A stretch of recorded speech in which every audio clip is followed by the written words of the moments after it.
Hello everyone! I'm Mahsa and we're here today to learn some useful English idioms and the story behind them. You know, idioms are words and phrases which aren't meant to be taken literally and usually have a cultural meaning behind them. Most of English idioms that you hear today are rooted in traditional and old cultural stories and beliefs. So, let's start with our first idiom today.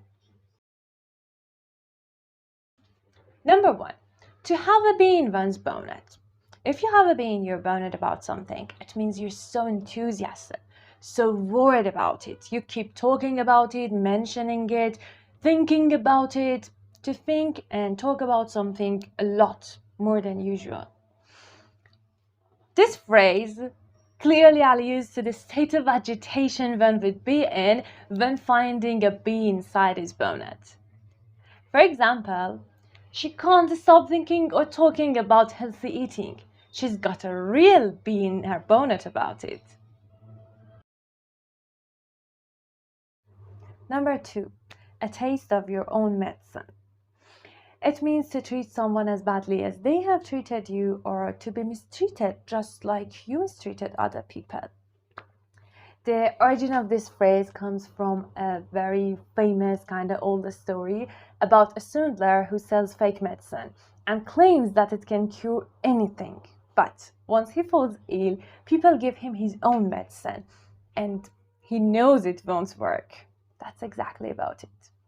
For example, he was so rude to other people, but once he got a taste of his own medicine, he didn't like it at all.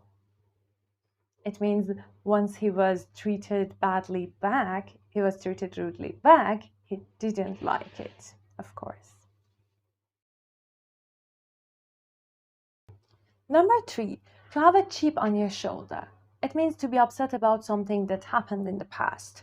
The act of holding grudges or grievance or constantly being angry because you think you've been treated unfairly, badly, or thinking that you're not as good as others.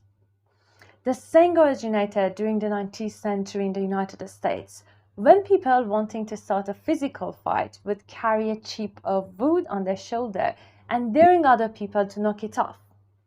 For example, she still seems to have a chip on her shoulder about the fight she had with her friends last week. Or he's always picking up fights with other people. He seems to have a chip on his shoulder. Number four, speak of the devil.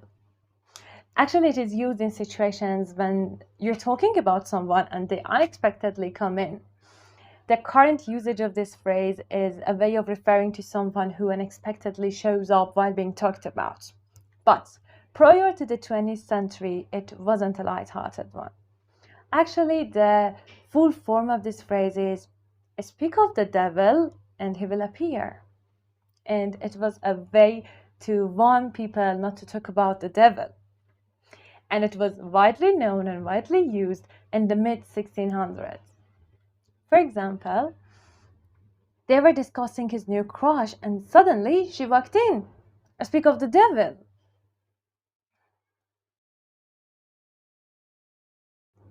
I am so happy to be here with you, sharing things with you.